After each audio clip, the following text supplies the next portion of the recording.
It's always great when we're planning conferences to, as many of your schools do, is to look out into your alumni base and see who has some expertise, some practical experience, and some thoughts about the topic that you're engaged in, especially if you have a major conference. And in this conference, we found several people that you'll hear from.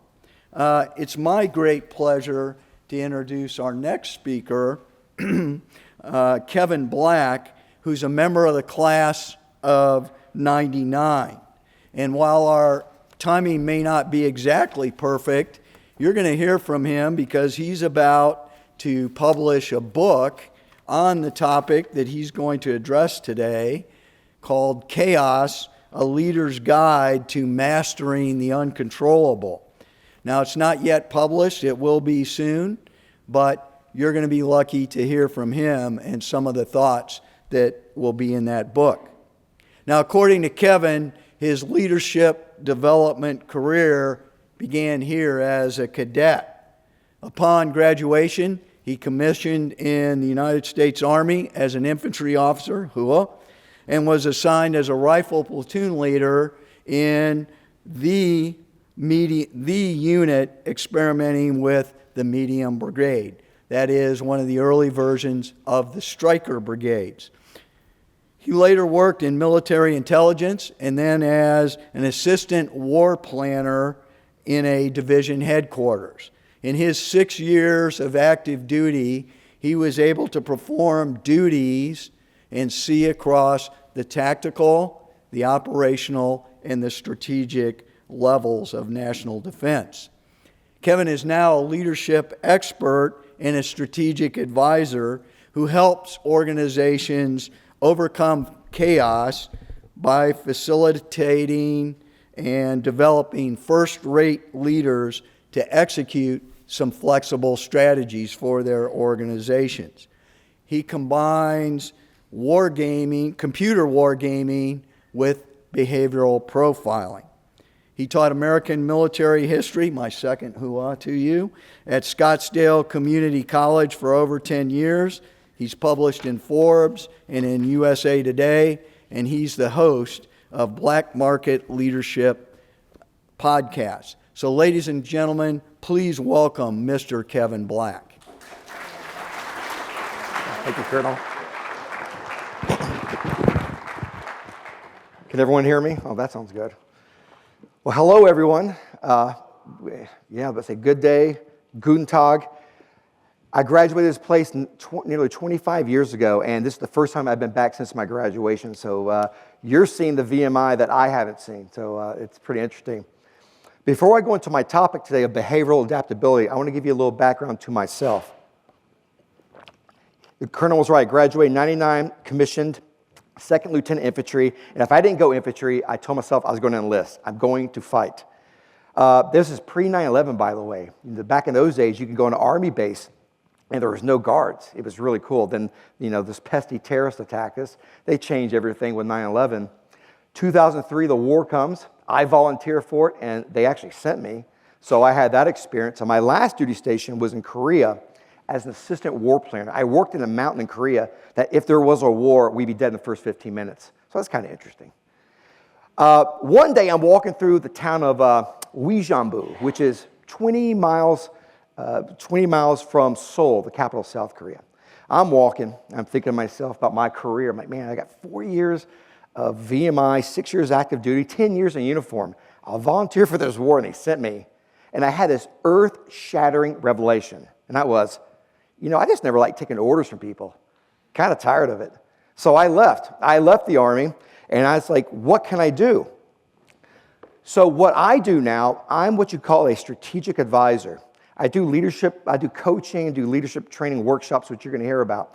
But my value is I come to organizations, especially with the chief executive, and they want to create a strategy. Believe it or not, a lot of companies don't have strategies, they just have goals. Help them create a strategy, help align the people, and also develop the leaders who can overcome chaos and crisis. Now, how do I do that? Do I sit up there and jibber jab the whole time like I'm doing now? No. See, I cheat. I make it easy on me. I make them play computer war games. How many in here have heard of real-time strategy games, RTS? Raise your hand. Okay, for those of you who don't know what it is, it's a computer game and it's real time. You build a nation, you build an economy, you build resources, you expand, you're building your army, and at the same time, your competitor's doing the same thing.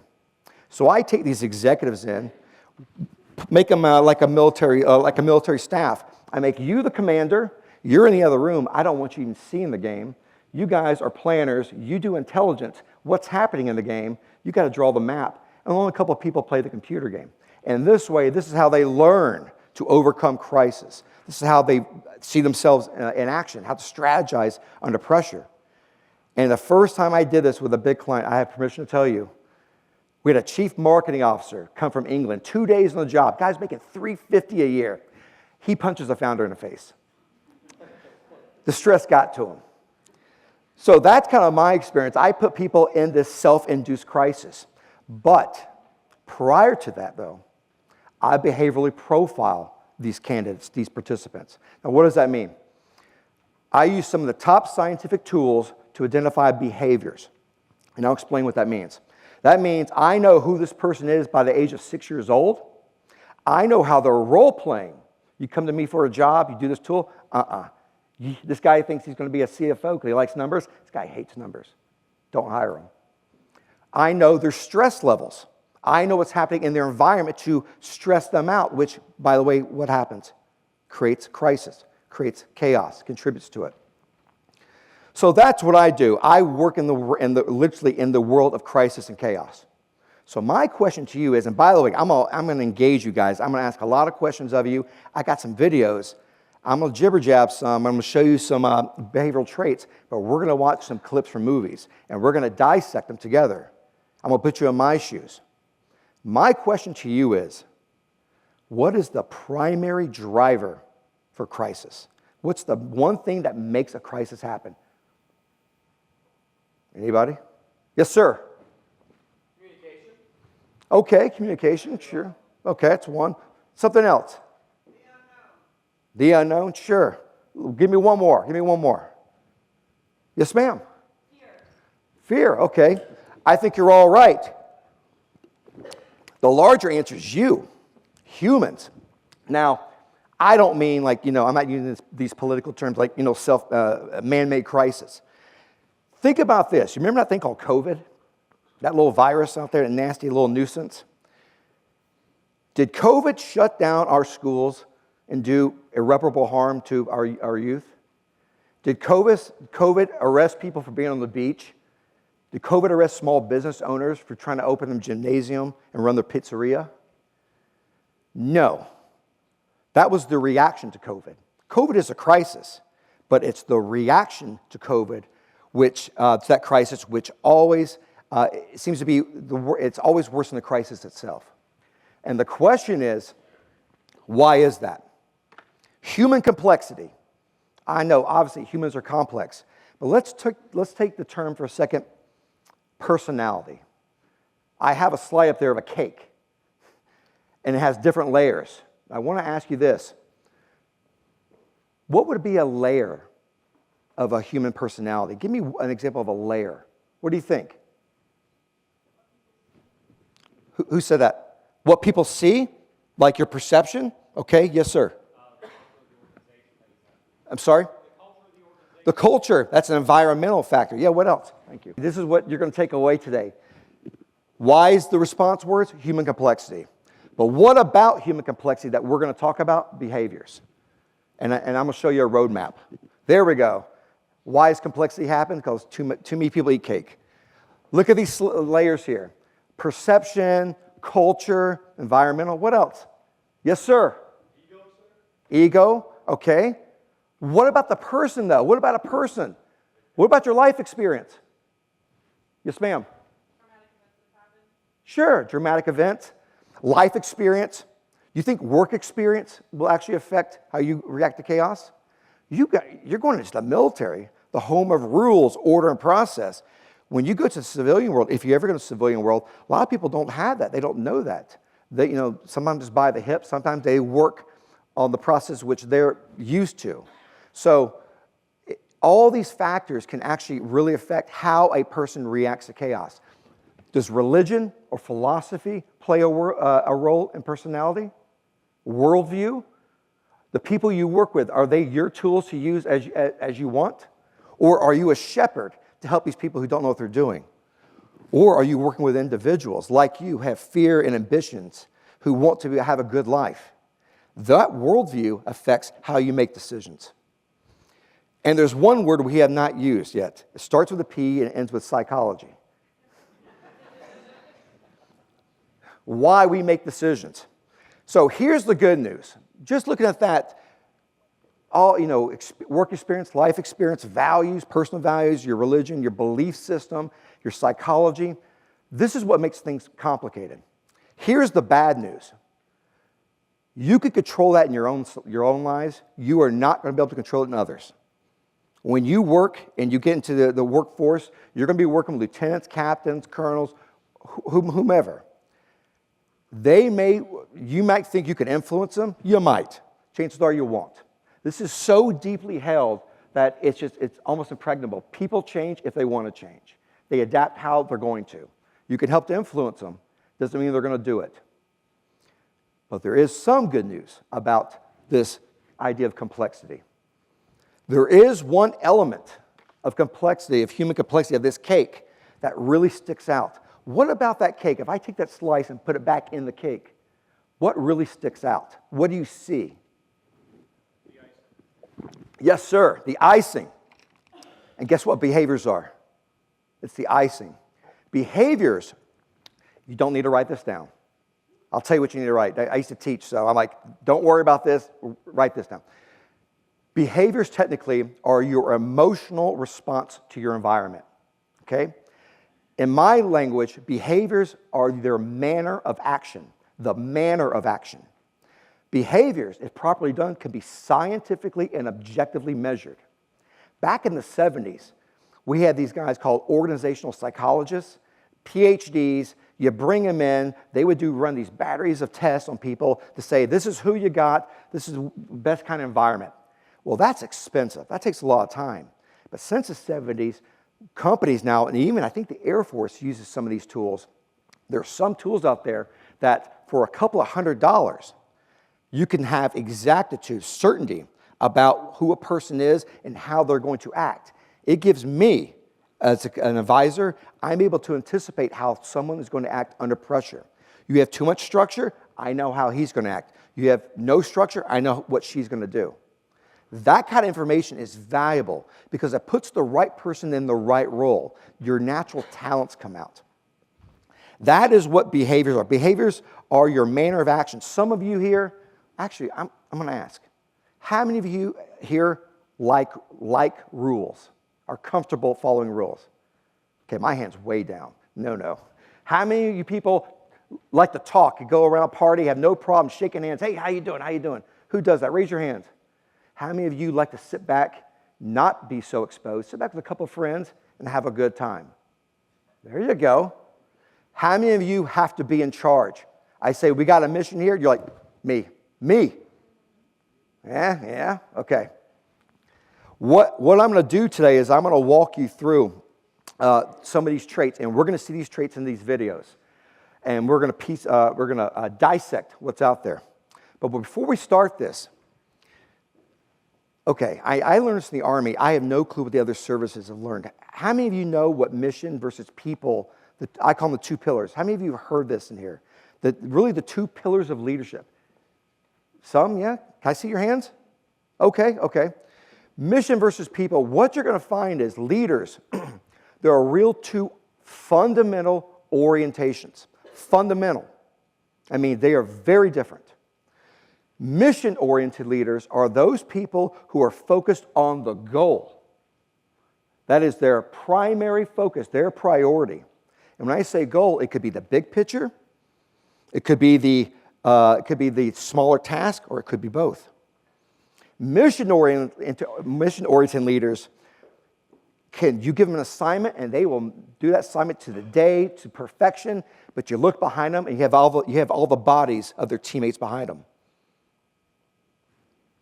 The opposite of the mission-oriented leader is the people-oriented leader.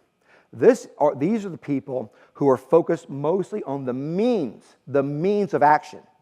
And what are the means? It's people, it's relationships. These are the people who really, really care about who they're working for. I want you to have a good working experience. I want you to be engaged. Are you happy here?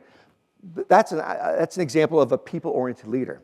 There are other people, though, as you're going to see today, who are interested in process. They want to deliver. How can I be a good team member?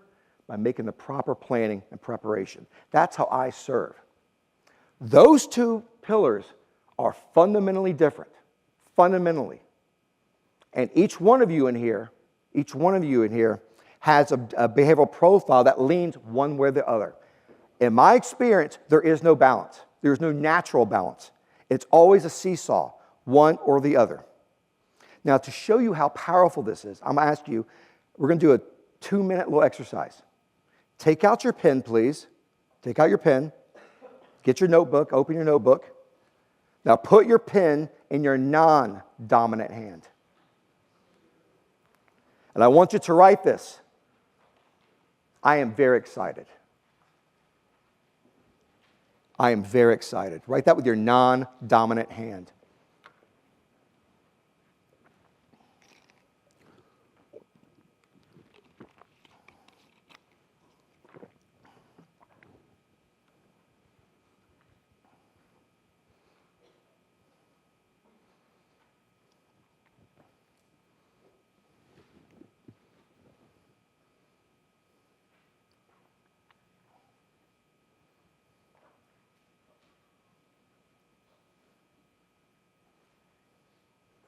Okay, I'm gonna keep this train moving. What's that experience like? It's kind of painful, right? When you write with your dominant hand, the one you're most comfortable with, that's like following your natural behavior. When you go against your natural behavior, if you don't like rules and you work in a culture of rules, guess what I'm doing? Writing with my non-dominant hand. And I would tell you that it's not sustainable. People will burn out. Work could be messy, it could be nasty. And that toxicity, it spreads to the team. That unity that you need so much for, the unity you need for the team to progress forward through crisis and chaos starts to disintegrate. People start pushing away from him. I don't want to be around him. He's just too nasty today. That's because some people are in the wrong roles. Your natural behavioral profile leads to one or these, mission or people. But it's not totally mission, it's not totally people, but it could be. I have a video here from a series on Apple called We Crashed. Fantastic series, the story of WeWork. Anyone ever heard of WeWork? Okay. All right, so the next video I'm going to show you is 2 parts. I'm going to show you, to me, this is like, for you philosophy nerds, 2 platonic ideals. You're going to see people-oriented, unadulterated, raw. And then you're going to see mission-oriented, unadulterated, raw. Now, there's some spicy language in this. It's Hollywood, okay? But I think it's a very fair representation of how people interact. Because believe it or not, these 2 pillars of leadership do not always get along together. And this. Great series. I highly recommend it. Can you go back to what you were saying about changing the world? Our mission is to elevate the world's consciousness, period. And how do you do that? That's a great question. By living proactively and with purpose, by being a student of life for life. And by doing that, it just becomes a By matter doing this, we elevate ourselves and then the world. the world. And how do your investors feel about that? Usually a company's mission is to make money. Yes, when you have the intention of changing the world with what you do, when you have meaning behind your work, success will follow. Adam, we're ready. And yes, the money will follow too. Mrs. Newman, out of the shop, please.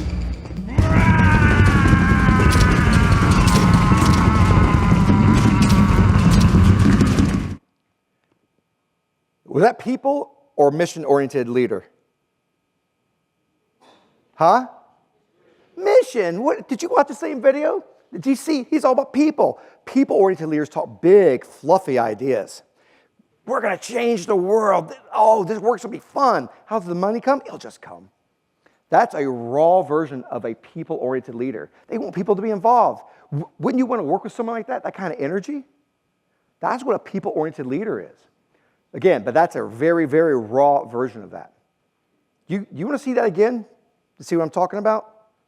Let's do that. Let's do it again. I want you to really capture the essence.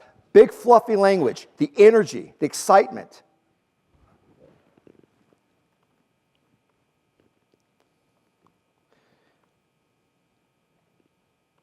Period.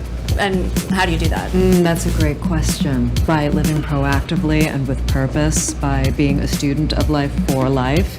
And by doing that, it just becomes a By matter doing this, we elevate ourselves and then the world. of the world. And how do your investors feel about that? Usually a company's mission is to make money. Yes, when you have the intention of changing the world with what you do, when you have meaning behind your work, success will follow. Adam, we're ready. And yes, the money will follow too. Mrs. Newman, out of the shop, please.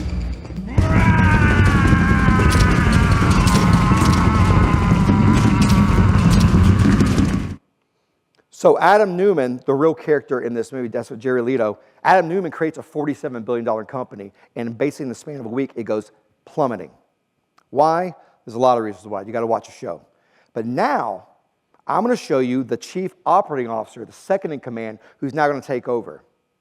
He is going to be mission-oriented. A little spicy language, but I want you to see the perception of how a mission-oriented leader can perceive someone on the opposite end.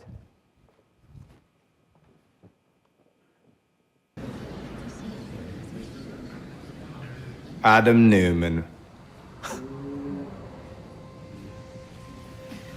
Adam Newman. He's been called lots of things, hasn't he? What is he, a visionary? Unicorn? Maverick? A magician? And like a magician, he's tried to perform a sleight of hand over the entire financial world. Crafted an illusion that you all were part of something bigger. What were you gonna do? Raise the world's consciousness? Solve world hunger? Care for all the world's orphans? Excuse me, how the fuck is a shared workspace company supposed to do any of that? He deluded you. He did. And what's worse is, you deluded yourselves. Because you forgot what every child knows, unicorns don't exist. They don't. Sorry to be the bearer, but that's the truth. No matter how much we might want them to. So I think it's about time that we got really honest about what we actually do here. We're not here to raise the world's consciousness. That's not how capitalism works. We're here to earn value for our investors. And we're going to do that by providing high-quality shared workspaces at a competitive price. And what are you going to get in return? A fair wage and real profit sharing. Adam says, do what you love. Is that right? Do what you love. The money, oh, it will follow. What? No, sir. Excuse me, it's hard work.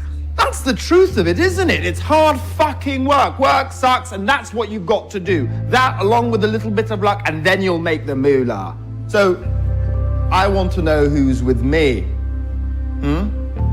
Who's ready to put down these childish fantasies of saving the world and unicorns, and who wants to be part of a real sustainable company with a future that you can really believe in? Who's ready? Let me hear you. Look, there's an adult in charge now.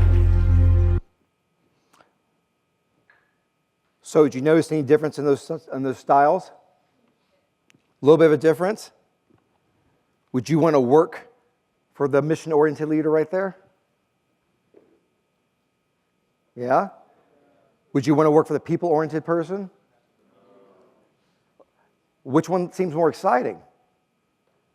The challenge is when you don't know your behaviors, you tend to gravitate towards one or the other. You know how you've been taught that in leadership, leadership's like a toolbox. Pluck out the right style for the right situation. You've all heard this, right? What you don't know is that because you have a profile, some of you, all of you, have defaults. Some of you are hammers, and you will always go to a hammer. Some of you are screwdrivers, and will always tend to go to that. That's what you're most comfortable with, like writing. The challenge is, when you're a leader and you're in charge of other people, the challenge is you got to know, not just yourself, who's your team? Imagine you're that one people-oriented leader, Adam Newman. We're going to change the world. Oh, how? Don't worry about it's coming. And you put a bunch of those mission-oriented leaders behind them. The realists, what do you think they're going to say? Who is this guy? They're going to try to take charge, which is another reason chaos and crisis happens. There's always a power struggle. Always. Question is, how can you retain control? I want to show you, okay, let's go back to here. I want to show you another video. Right? There we go. Full screen. All right. In the mission and people-oriented pillars, there are 2 traits each. I'm going to go through them, and I'm going to explain to you who they are and what these people are. Now, you notice these letters, D, C, E, P, P. You don't need to know them, but I'm going to tell them to you. Those are the technical behavioral traits. Okay? On the mission-oriented pillar, on the top are the people who are very broad. They are vision-oriented leaders. Now, what is a vision? It's a goal, it's an end state, it's far in the future, right? Think about it. They're focused on the end goal. That means there's probably, 1,000 ways to get there. The vision-oriented leaders, what we call high dominance, are big picture, and they're about control. They have to be in control. The bottom, task-oriented leader, we call these high conformists. This is like your stereotypical engineer or IT, your subject matter expert. They're interested in the perfection of the outcome, not the big picture. But both those right there, the mission-oriented leaders, they could be incredibly valuable to your team. They can put the team together and help drive forward and make sure that all the goals are hit. But if you have a bunch of people who are not adaptive, who are unadaptive, not mature enough, they can shut people down. They will stomp their foot, tell you to shut up. You're a dictatorial kind of person. And they can crush the team by doing that. On the other side here, the people-oriented leaders. Okay, I got people-oriented. I was going to write relationship-oriented, but it's too long of a word. And I know it's a little bit redundant, but if you ever read what Army doctrine, there's levels of operations, and one of those is called operational. So I'm following that same level of redundancy here. People-oriented leaders, these are the people like Adam Newman you saw. Big, boisterous. They love walking around, shaking hands. I want you to be a part of this. I want you to be engaged. Then you have the team-oriented person. And I'm going to show you them later. These are people who are about process, planning. Remember when I say this, this is their natural selves. But here's the challenge. Here's the challenge. And as I go through this, I'm not going to do this. I was going to, but I usually ask people, who do you think you are? Self-assessing behaviors is extraordinarily dangerous. You know why? Because people answer of how they think others see them. Think about this. It's like a job interview. I want to go to West Point. Are you loyal? Yes, sir. Are you smart? Yes, sir. Are you a strategic thinker? Yes, sure. Yeah. People modify their behaviors based on their climate, on their culture. They will try to write right-handed even though they're left-handed because that's what their boss expects. And if the boss doesn't understand behaviors, then you could have the run the risk of burning them out. I'm going to go through these traits, and I'm going to give you these 4 things, so I'll tell you need to write these down. And one thing I do want you to walk away with here today. Most of you, I'm assuming many of you are going to be commissioned. You're going to be, lieutenants. I'm calling lieutenants. I'm sure I don't know all the other ranks. I apologize. I remember being a lieutenant. You're probably not going to be leading anything. You're going to have a platoon of people, but your commander is going to be in charge. So I want you to think about this. Your captain, your commander. Use this information not just for self-awareness, but how you can support your team. I'm going to give you little indicators. This is your boss. This is probably what he or she is doing, and this is what they're thinking, or this is how they're focused. This is what you can say to help alleviate their stress, to ensure that they don't brew a crisis. Does that make sense? Okay. Mission-oriented leaders. The first we're going to talk about is the vision-oriented, the high dominant. High dominance, and if you look in your book, I have some cheat sheets for you, pages 18 and 19. High dominance. These are the people who have to be in control. If there's a group of 30 people in here and I say, who wants to take charge? They will raise their hand immediately. If they're really intense, they will glare you down. Me. Why?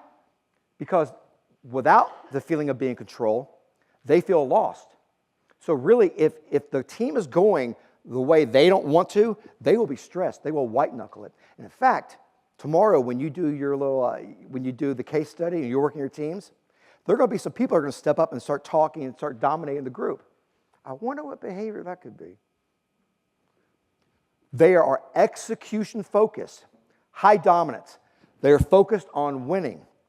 Big. Dominants want to win. Now, what's the implication? Does winning mean you accept casualties? Yeah, it does. We'll take casualties, but we got to win. Because they're vision focused and they're not so interested in the particulars, they delegate. Dominants love to delegate. I got a mission for you. Can you do it? Yep. Boom, boom. I expect you to go do it and not come back to me until it's done, unless it's an emergency. But if you come back and start asking me questions, oh, this guy's incompetent. I put the wrong person in charge. How do you speak to dominance? They are decisive. They are direct tellers. They like saying things once, and they don't like small talk. I'm a high D. I was going to say, how are you guys doing? Fine. All right, enough of small talk. Let's get to business. That's what a high D is, or a vision-oriented leader. The greatest fear of a high dominant is the potential of defeat. If they think that you're losing, they will step in. This is called their backup style. They will step in and they will railroad you. Get out of my way, I'll do it myself. You don't know what you're doing. So how do you work with them? You don't come to them with problems. You come to solutions. And what I mean is, there's a challenge happening. I thought about it. We got two ways to do this. It shows that you are prepared to take on that awesome responsibility. Trust. You know, people talk about trust. Trust is nuanced. What is the main factor of trust for a high dominant? Are you competent? Are you competent? They're watching you. If I think I can give you $10 million to open up a factory in Texas, go do it. I only know a couple things if we're going to get sued. Other than that, make it happen. That's the kind of trust that they have. They will delegate. They expect A players. But a challenge is if they're impatient, they don't have the patience to develop you. Okay? On the opposite end of the spectrum are the high conformists. These are the people who are perfectionists. They're not interested in the big picture. They're interested in the perfection of the outcome. These are your task-oriented leaders. If I hired a high conformist and I gave them a SOP, 300 pages, they'd be like, oh my God, thank you. How could I work without that? You know, there are others who would cringe, but they were like, everything's very, very important. To them, quality matters. Their greatest fear is to be demonstrated or to be shown as not competent, as not the subject matter expert that they struggle so hard to be. You will know high conformists around you. They talk metrics. A high dominant talks goals, big picture. The high C, the task-oriented leader, how do we get there? How do we break that down? How do we ensure that everyone's involved? And everything's moving forward. That's what a high conformist does. Two very different behaviors. The vision-oriented leader, I have to be in control. The task-oriented leader, I have to be right. And when they panic, when a task-oriented leader panics, they will bury you with facts. I told you not to do it. I knew it. I gave you all. Anyone who in here does that? Come on, raise your hand. There we go. Some honest people. Exactly. That's exactly right. Huge value to the team. These people can ensure the perfection and the accuracy you need. But you have to know how to talk to them. You do not come to them judgmental. I knew a group of scientists who were being interviewed on this dais, in a group your size, and they're talking about this new procedure coming out. Young man asked a question, you wrote this, but I'm not clear what that means. See, he's asking because he wants clarification. What the scientists, the high conformers here, you're saying I'm incompetent. And then they get defensive. And what happens when people get defensive and they get the judgmental look? It shuts you down. That's what a mission-oriented leaders look like, the high D and the high C, or the vision and task. I'm going to show you a video now. Okay. I'm going to show you two parts of this. This is from a great movie. I highly recommend it, called Lean on Me with Morgan Freeman. I want you to notice the energy, the body language, the directness.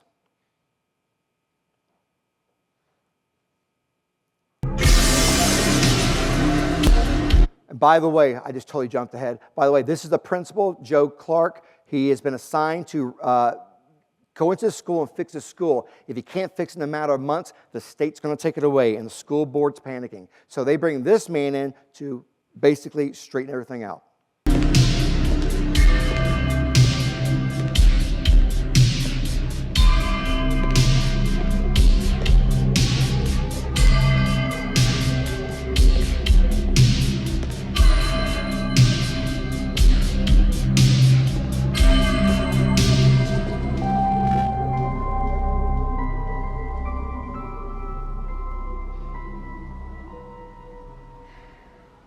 We want to welcome Mr. Clark to Eastside.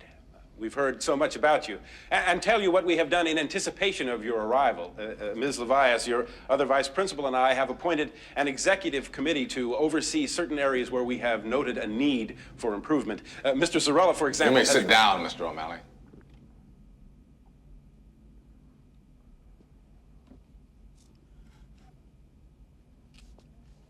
You think you can run this school?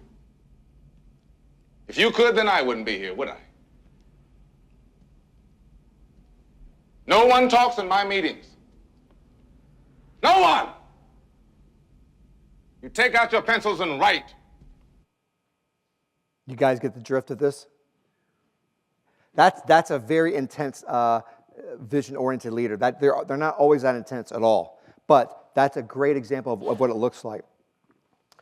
I know we started 10 minutes later, so 10 more minutes before Q&A? Okay. All right. We're running a little behind. It's my fault. I'm going to show you the opposite now. Let's look at a high extrovert. This clip comes from a series which is unfortunately no longer on Netflix. It's magnificent. It's called American Crime Story, The People versus O.J. Simpson. Now, I got to ask, how many people here know who don't know who O.J. is? Okay. O.J. Simpson was a football player. He was put on trial for the first-degree murders of his wife and waiter. He was found not guilty. This series, this 10-part series, is magnificent because it shows you the two different teams, the defense and the prosecution, which, by the way, is probably one of the greatest series that show you behaviors, strategy, and leadership all together.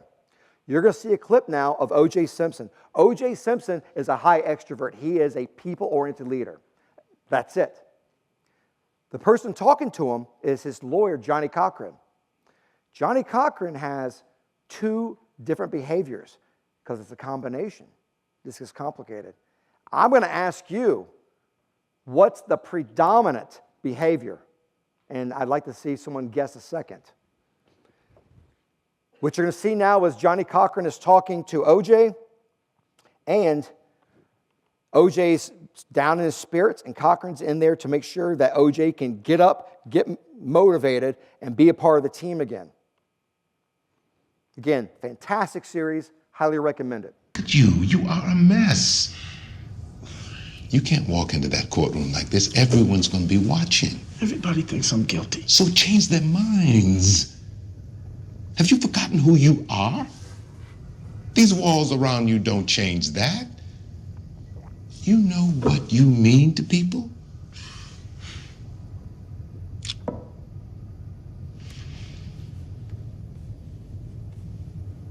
Okay.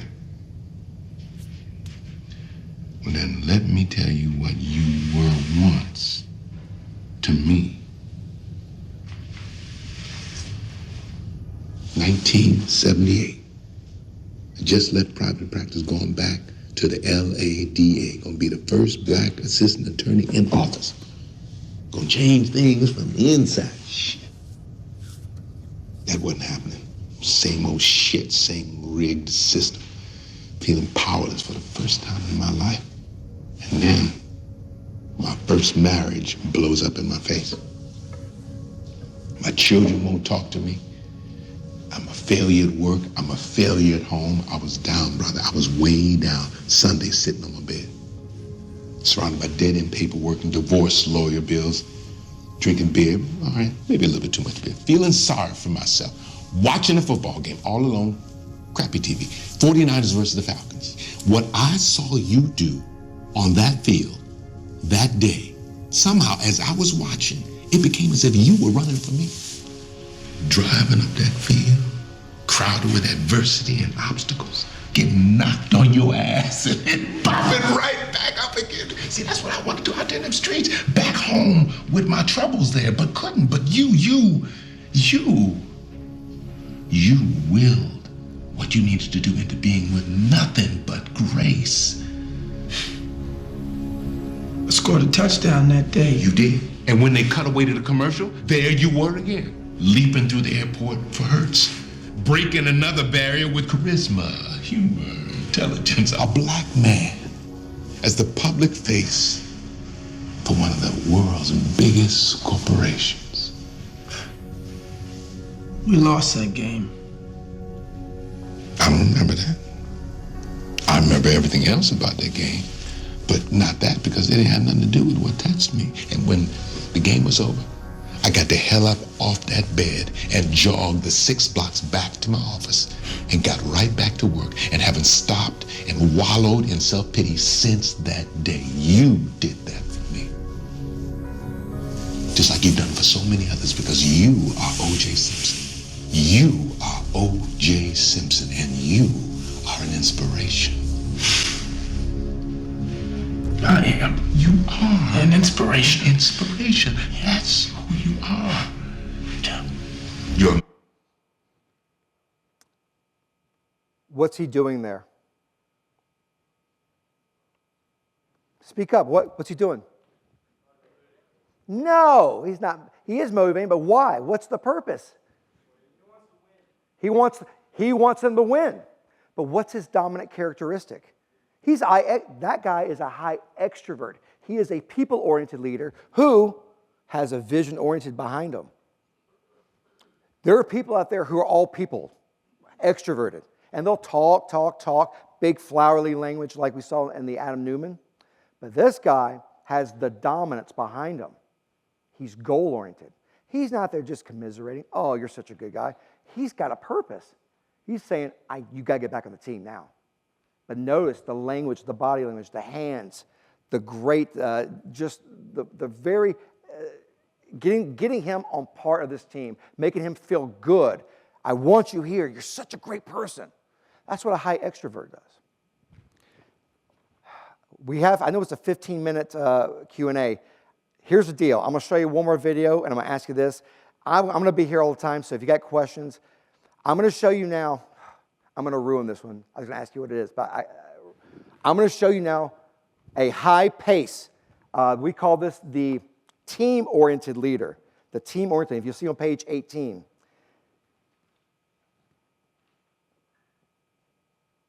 Okay, my video's gone. This is from the movie Gettysburg, which is a fantastic movie. If you don't know it, it came out, I think, in '89.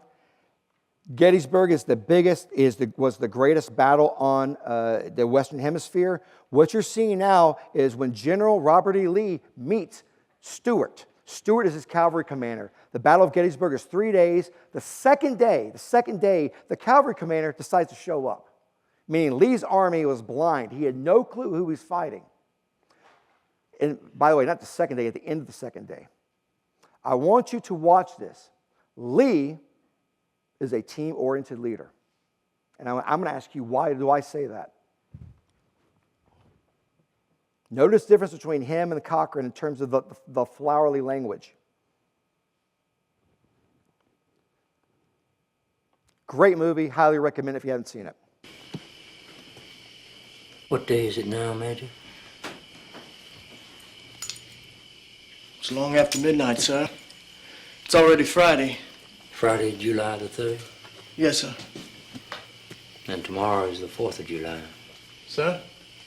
Independence Day? Huh.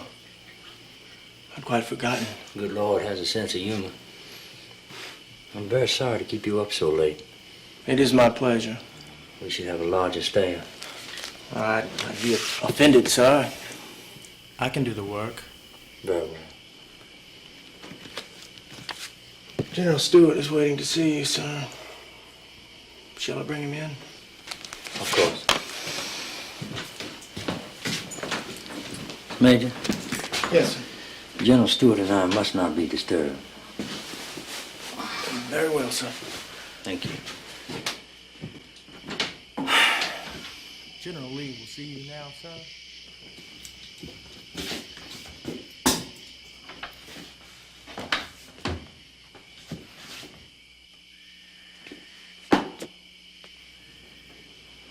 You wish to see me, sir?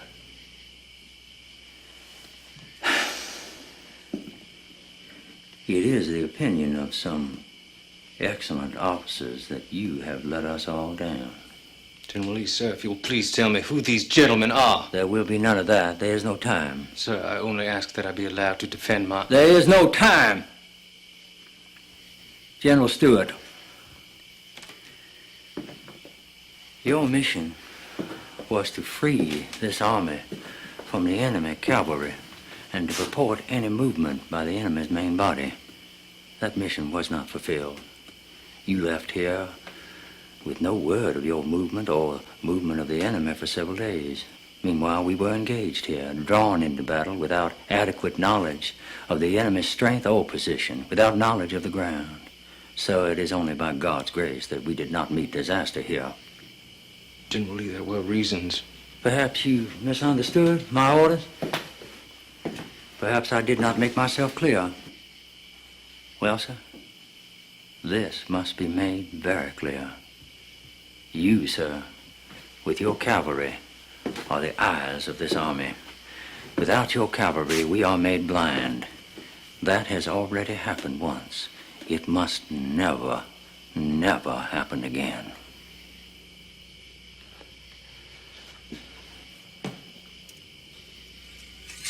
Sir, since I no longer hold the general's... I have told you there is no time for that. There is no time.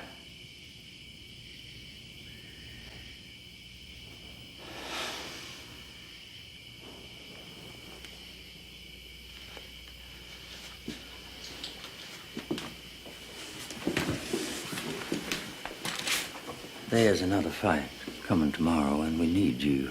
We need every man, God knows. You must take what I have told you and learn from it, as a man does. There has been a mistake. It will not happen again. I know your quality. You are one of the finest cavalry officers I have ever known, and your service to this army has been invaluable. Now, let us speak no more of this. What did you notice of that? What stuck out in that example? Did you notice how uncomfortable Lee was? Yes, sir.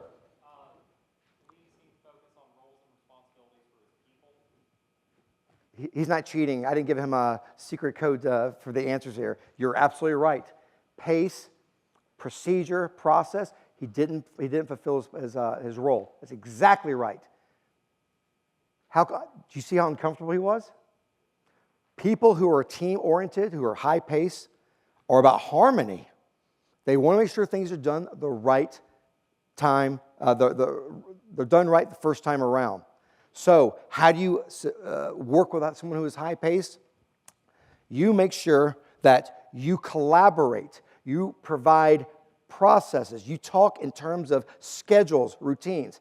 And most of all, you have to give them time. You can't just say, here's your task, go do it now. They require time. They have to process and think about it. People who are high-paced are very selective about showing trust.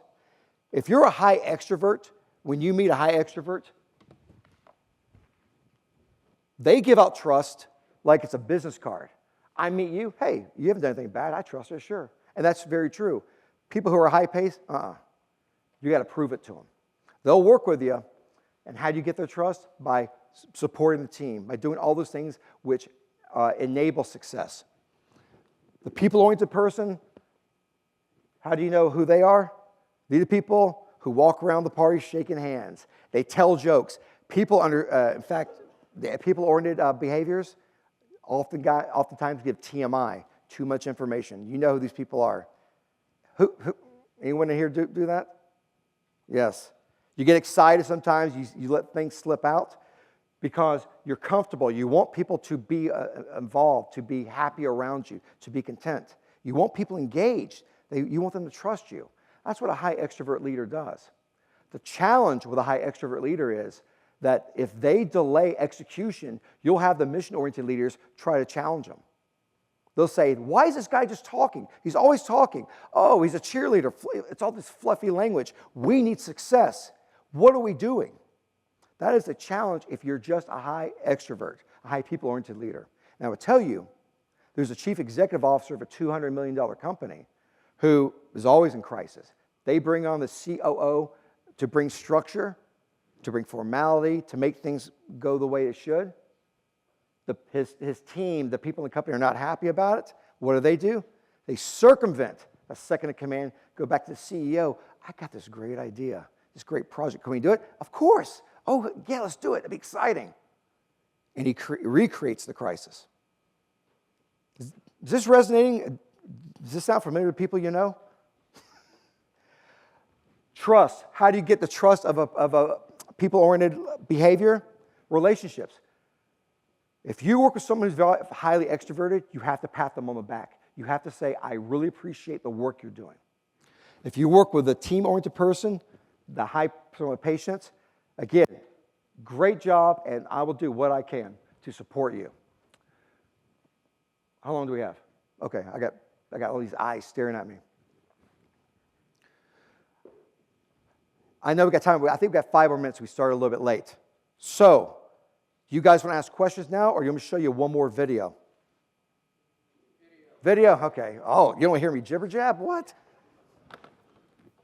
All right. You want to see two vision-oriented leaders have a hard discussion? This is from the movie Ford versus Ferrari. Anyone seen that? Fantastic movie, yeah. Premise is that Ford company, this is what in the 60s, challenges Ferrari. Ford goes out of the boring family car business for a second. It expands, and it wants to challenge Ferrari. They hire Carroll Shelby, who makes really fast racing cars. Ford does. Ford hates, by the way, Ferrari, hates them. They have a race, and Ford loses. You're going to see the conversation with Carroll Shelby, the man who's been charged, been tasked to make the success, and you'll see him talking to the CEO of Ford. This is a fantastic movie. And here we go.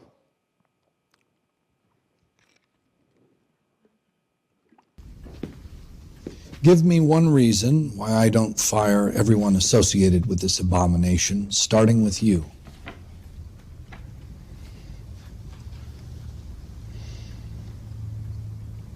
Well, sir, I was thinking about that very question as I sat out there in your lovely waiting room. As I was sitting there, I watched that little red folder right there go through 4 pairs of hands before it got to you. Of course, that doesn't include the 22 or so other Ford employees who probably poked at it before it made its way up to the 19th floor. All due respect, sir, you can't win a race by committee. You need one man in charge. Now, the good news, as I see it, is that even with all the extra weight, we still managed to put old Mr. Ferrari exactly where we want him. Did we? Oh, yes. Expand. Well, sure, we haven't worked out how to corner yet, or stay cool, or stay on the ground, and a lot of stuff broke. In fact, the only thing that didn't break was the brakes. Hell, right now, we don't even know if our paint job will last a whole 24 hours.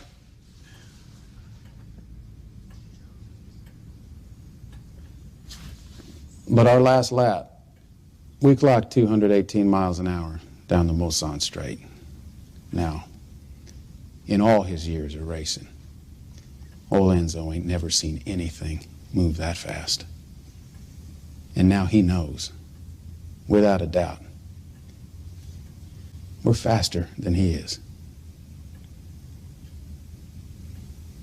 Even with the wrong driver and all the committees. And that's what he's thinking about. He's sitting in Modena, Italy, right now.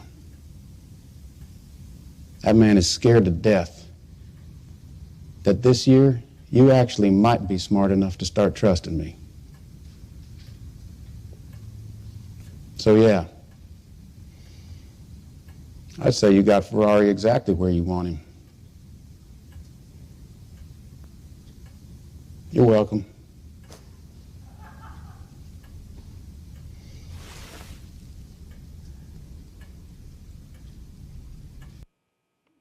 Now, how does the CEO, the vision-oriented leader, respond to that kind of challenge?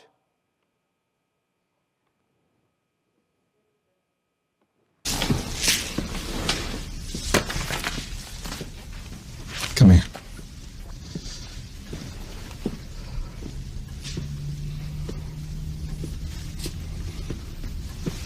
See that little building down there?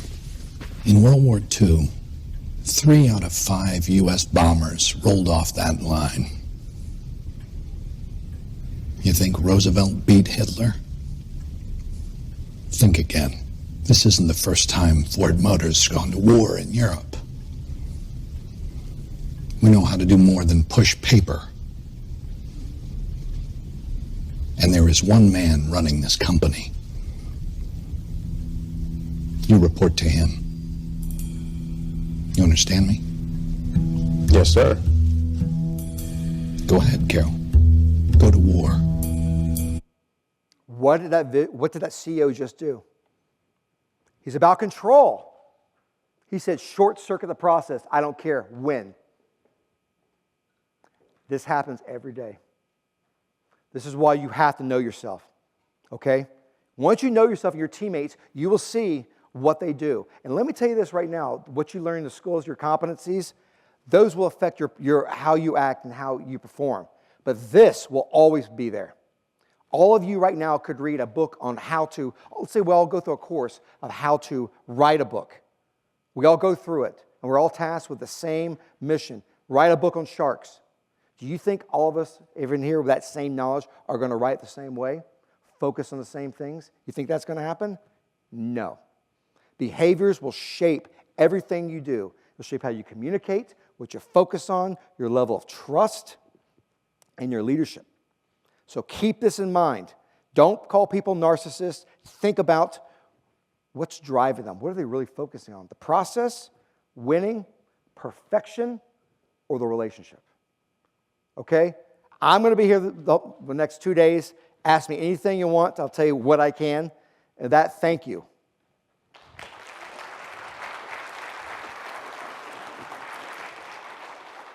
Oh.